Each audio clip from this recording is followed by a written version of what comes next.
Estamos de volta com o programa Vida e Saúde aqui pela Rede Século XXI, conversando com a doutora Letícia Brandão sobre espondilite anquilosante.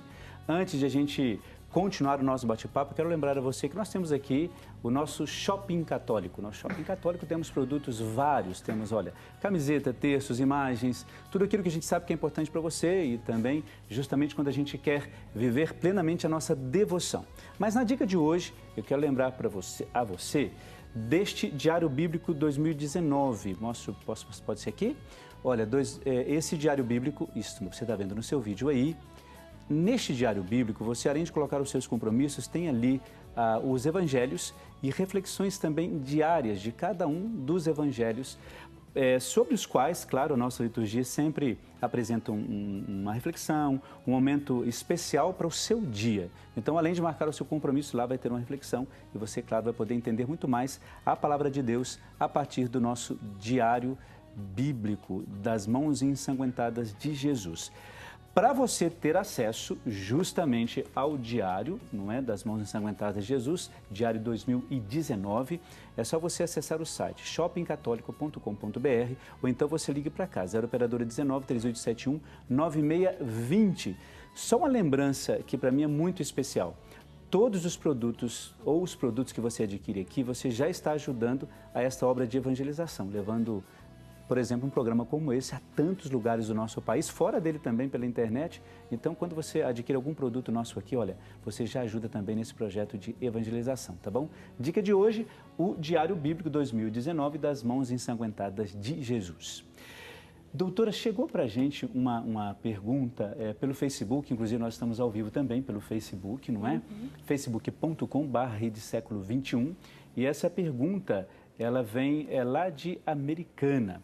E a pergunta diz assim, olha, meu nome é Lilian, eu sou de Americana. Eu gostaria de perguntar para a doutora Letícia Brandão, qual a diferença entre o lúpus e a espondilite? Primeira coisa, eu acho que daria para a gente, porque ela perguntou várias coisas, mas qual é a diferença básica entre essas duas doenças?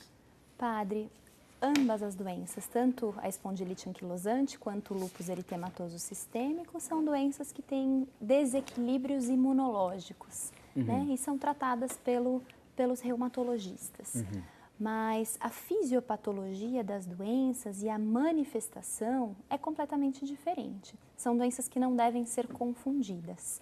A espondilite anquilosante, como nós vimos, tem essa característica muito marcante de acometer as articulações sacroiliacas, a coluna, diferente do lúpus, que pode sim acometer algumas articulações, mas de uma forma muito diferente da espondilite anquilosante. Não evolui com essas deformidades todas, o paciente não costuma ter a dor lombar. São manifestações bem diferentes. Bem distintas. Importante saber que doenças autoimunes podem vir associadas. Muitas vezes eu não tenho só uma doença reumatológica, às vezes eu tenho duas. Então Isso a pessoa, acontece. no diagnóstico, por exemplo, da espondilite, pode ter outra doença autoimune. Mas muito difícil essas duas estarem associadas. Tá. Então, não é uma associação comum. Claro, tá? Então tá bom. Então, Lilian, você já teve a primeira resposta aí, não é? Segunda, depois ela diz assim, ó, nos sintomas e diagnóstico que a doutora acabou de dizer, ela tem o diagnóstico de lúpus com inflamação das articulações, tem os meus joelhos com desgaste, né? Desgaste, ela diz assim, graves há uns 10 anos, e tenho muita dor nos quadris, glúteos, e também eles ficam quentes e muito inflamados, e muitas vezes uma dor insuportável. Isso é comum na espondilite? E a gente pode dizer que esse quadro é um quadro de espondilite anquilosante? Não. Não, É difícil falar, né? Precisaria de mais detalhes das características da doença para poder falar em espondilite anquilosante.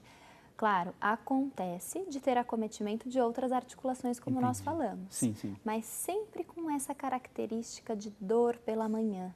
Pelo que ela citou, parece que aparentemente os joelhos têm desgaste. Né? O desgaste, ele vem provavelmente por uma osteoartrite, né? Que é esse acometimento articular de desgaste, que tem um pouquinho de inflamação, mas que provavelmente também nem seja decorrente do lúpus. Mas sim, o lúpus traz manifestações articulares e aí nós precisamos fazer uma avaliação muito global do paciente, que envolve diversos marcadores, exame físico, para a gente conseguir definir se esse quadro articular ele é por atividade da doença do lúpus ou se ele é um quadro mecânico, pela biomecânica comprometida. Entendi. Às vezes pode ser só uma inflamação de tendão, pode ser de fato só um desgaste articular, que não tem nada a ver, nem com lúpus, nem com espondilite anquilosante. Senão a gente também não pode entrar nessa paranoia, né? Eu acho que assim, Não. é sempre bom a gente ter a referência, né? Claro, do especialista que nos ajuda, de fato, a identificando esses sintomas, essas situações, mas nem todo desgaste está relacionado ao espondilite ou à questão do lúpus. Exato. É bom que isso fique bem claro, viu, Lilian? Olha só, ainda ela diz assim, ó, quando volto do trabalho fico bem pior. Ela diz assim, ó, o meu FAM é positivo há alguns anos e tenho anti-DNA nativo positivo.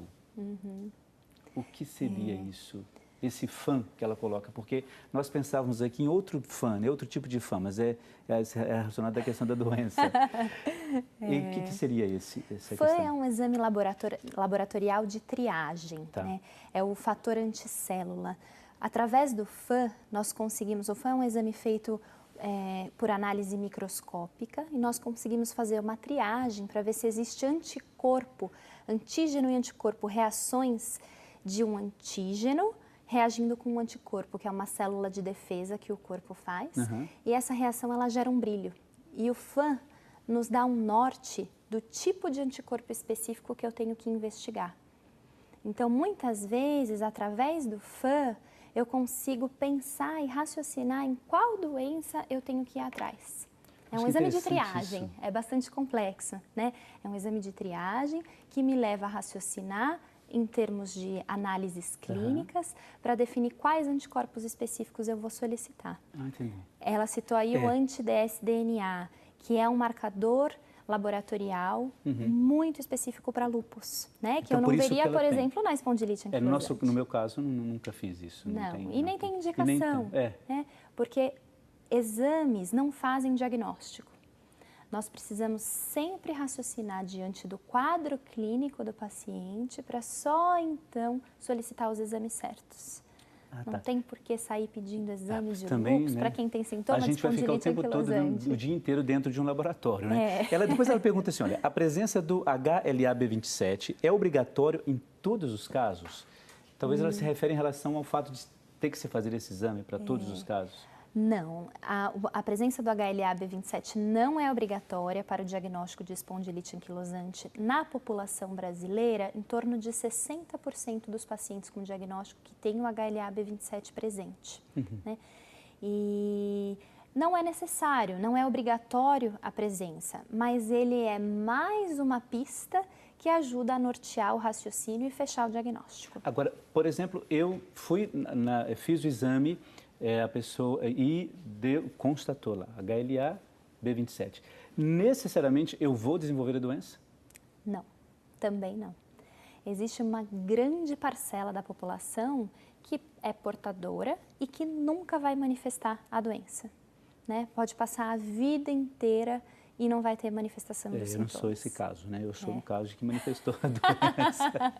Eu não estou nessa parcela aí. Nesse caso, por exemplo, tem-se filhos. Há esta probabilidade de o filho ter a espondilite, desenvolver a doença? Existe, padre. Em torno de 15%, na realidade eu tenho uma chance maior de desenvolver a doença em 15%. Um pai que tem espondilite anquilosante. E nesse caso, previne-se já ou não? Por exemplo, tem-se a possibilidade detectou. Tem como fazer isso antes? É necessário? É possível? Na criança? Não. Por hora, não existe tratamento que vá prevenir o desenvolvimento da doença. Então, até o momento, não é recomendado fazer a dosagem o HLA-B27 para pacientes que não têm manifestação, mesmo sendo filhos de pais que têm o HLA-B27 presente. Não existe essa recomendação.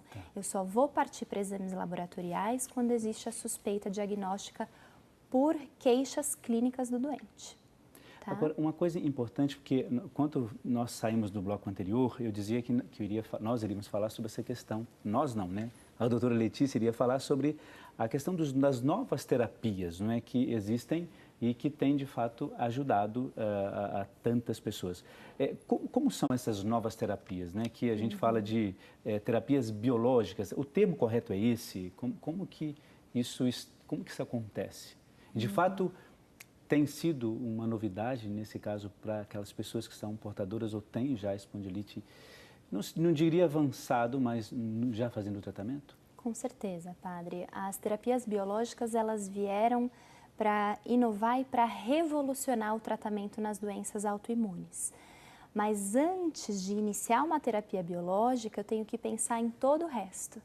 Em primeiro lugar, eu tenho que pensar em terapêutica não medicamentosa, que é o que a gente já bateu bastante aqui na tecla, né? Da atividade física, do tratamento fisioterápico. Os pacientes que têm espondilite anquilosante não devem fumar. A primeira indicação de tratamento, a primeira linha de escolha são os anti-inflamatórios não esteroidais, então eu não vou partir direto para o biológico, né? Eu tenho outras coisas para fazer antes do biológico. Depois dos anti-inflamatórios, eu vou para aquelas drogas modificadoras do curso da doença, como metotrexate, sulfasalazina, que são imunomoduladores, e só então eu parto para a terapia biológica, né? Que é uma terapia bastante cara, mas que hoje já está disponível pelo SUS. Sim. Então, os pacientes têm fácil acesso a essas terapias e, inclusive, estão no rol da ANS, que é a Agência Nacional de Saúde. Então, os convênios também fazem a cobertura financeira dessas terapias. E são medicamentos que são bastante custosos, porque eles são manipulados, são moléculas muito complexas, manipuladas em células vivas, e que tem até características bastante específicas, cuidados para armazenamento, porque não são remédios tão estáveis, mas que tem um potencial de inibir o processo inflamatório muito grande. Pode falar, desculpa. Imagina, nós fazemos uma analogia como se fosse uma bomba teleguiada, né? É um míssil muito guiado, que é os biológicos, né? A gente consegue guiar e ir direto ao alvo. Porque eu fiz o tratamento desde 2005, eu sou péssimo em matemática, alguém podia me ajudar. 2005 até essa semana passada, eu fiz também com anti-inflamatório, durante todo esse tempo. E como eu não tive nenhum problema, eu diria, não sei, talvez eu esteja falando coisa errada aqui, mas até então eu não cheguei a usar, fazer a terapia biológica.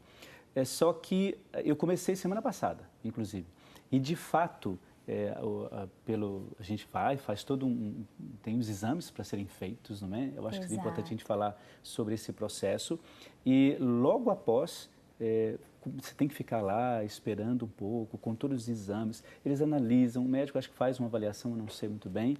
Eu sei que eu saí de lá da farmácia de alto custo com medicamento, e a maneira de armazenar também é completamente, tem que ficar no meio da geladeira ali, não pode ficar na porta da geladeira, aquelas coisas todas. E depois a gente podia até falar dessa questão, mas para dizer o seguinte, a gente fica um pouco receoso no início, a gente que não tem o conhecimento como você tem, por exemplo, e sabe de fato de todos os benefícios. Então, inicialmente dá aquela tensão, puxa vida, será que eu estou piorando no tratamento? A gente pode dizer que a terapia biológica, ela vem para complementar ou porque já não tem mais solução? Ela vem para complementar, porque a nossa meta é muito agressiva, então, porque nós não queremos que o paciente evolua com deformidades. Então, hoje, a gente quer pegar a doença logo no início. Então, como a nossa meta agora está muito agressiva de controle de atividade de doença, definitivamente o paciente não pode ficar com essa sensação, né, de que a doença não está indo bem. Muito pelo contrário, cada doente responde de uma forma, né, e eu acho que a terapia biológica ela veio até para dar uma esperança e é até muito prazeroso ver a resposta dessas terapias biológicas, porque tem pacientes que tentaram as drogas sintéticas e que antigamente tinham muito difícil acesso às terapias biológicas, que começam essas medicações e vão muito bem, né? Então, muitos têm uma melhora na qualidade de vida exponencial, né? É muito interessante ver. É legal isso. Agora, de fato, o valor é muito alto, né? Então, por isso que não tem como a gente adquirir isso. Porque, por exemplo, a cada 15 dias eu preciso... eu falo injeção ou falo vacina? Injeção. Injeção. Injeção. A cada 15 dias eu tomo essa injeção, a gente mesmo, eu estou aprendendo ainda a fazer o uso, e é caro, né? Não tem como você manter isso. Eu acho que uma pessoa, um padrão normal, é difícil você manter, porque de fato o valor é bem alto, né? Quando eu soube do valor eu fiquei meio preocupado, quando que eu vou conseguir fazer isso, né? E aí você vai pelo SUS ou pelo plano de saúde, para quem tem um plano de saúde, você recebe esse medicamento. E eu fiquei muito feliz com isso, tanto pelo tratamento que a gente recebeu lá, na farmácia de alto custo que eu recebi lá, nas informações, nas indicações, isso é interessante. Quando que o paciente sabe que ele já pode entrar nessa questão da terapia biológica? Depois de todos esses processos, não é? E o que deve ser feito? Exames? Sim. Em primeiro lugar, essa definição da melhor terapia para o paciente, ela deve ser feita pelo especialista e por um médico. Isso é muito importante a gente sempre enfatizar, né? Porque não é cada espondilite, como a gente já disse, pode se manifestar de formas diferentes. Então, nem sempre uma terapia biológica que é boa para um paciente vai ser boa para o outro. Entendi. Né? E nem sempre todos os pacientes vão ter indicação de ir para a terapia biológica, porque nada é inerte, né? Tudo tem risco e tudo tem benefício. De fato. Então, a balança, né? O benefício tem que sempre superar o risco. Então, nós falamos muito em decisão compartilhada. O médico compartilha com o paciente os riscos e os benefícios e chega-se a uma conclusão do que vai ser melhor para o paciente individualmente, né? Então, isso é muito importante saber. Uma vez que foi definido que o melhor para aquele paciente é a terapia biológica, aí começa uma outra etapa, que é de triagem, porque sabidamente as terapias biológicas, elas podem dar infecções, né? Então, o paciente tem que estar muito ciente que se porventura ele vier a ter febre, ele tem que procurar um serviço de saúde, né? Fora isso, algumas das terapias biológicas, elas podem predispor a tuberculose, que é uma doença endêmica no nosso país. Existe muito mais tuberculose do que a população possa imaginar. Então, é obrigatório fazer uma triagem inicial para ver se o indivíduo já foi exposto ao bacilo da tuberculose. É obrigatório fazer um raio-x de tórax, todas as sorologias, porque não são... os biológicos, eles não podem ser usados em pacientes que têm algumas doenças ativas, então tem que tomar muito cuidado para que eles não... para que o risco não acabe sendo maior do que o benefício da doença, né? Para que a gente não desperte uma tuberculose que estava ali latente. Então, tem muitos detalhes que cabem a um especialista somar todo o indivíduo como um todo para definir se, de fato, o benefício vai superar o risco. Nesse caso, esses exames é necessário justamente para que esse protocolo, mediante o Ministério da Saúde, para que a pessoa obtenha esse remédio, no caso, essa terapia biológica, e esses exames, de fato, eles precisam ser feitos por esse protocolo. Sem isso, não tem como. Eles precisam, eles são obrigatórios pelo Ministério da Saúde, né, pela Agência Nacional de Saúde, mas porque, de fato, é o melhor para o paciente. Eu não posso expor o meu paciente a esse risco. Entendi. Então, faz todo sentido que eles sejam obrigatórios mesmo. Por isso que é muito importante, isso que você está dizendo, eu acho isso fundamental. Desde o início você tem tocado nessa questão, o fato da qualidade de vida do paciente e, assim, essa busca, essa necessidade de que a pessoa, de fato, ela melhore, e não só em relação à questão da qualidade de vida para o seu trabalho, com a sua família e tantas outras coisas, mas para que a pessoa se sinta bem naquilo que ela faz, não é? E saber que ela pode combater essa doença, por mais que ela tenha que conviver com isso. Porque, pelo que eu entendo, a espondilite, ela não tem cura. Não tem, não é assim? Não tem então, como. eu preciso cuidar da melhor maneira possível para que eu possa conviver, pelo menos de maneira alegre e saudável, da maneira que eu puder, com essa doença. Eu queria depois, nós vamos para o intervalo, mas eu queria depois que nós falássemos assim, existe algum tratamento alternativo? Por exemplo, algumas questões que a acupuntura e tantas outras coisas que podem ajudar, são necessárias ou isso de fato não tem muito a ver? Depois a gente pode falar sobre isso. Então, olha, nós vamos para o nosso intervalo. Você sabe que o nosso intervalo daqui é rapidíssimo, a gente volta já já. É um instantezinho só, até lá.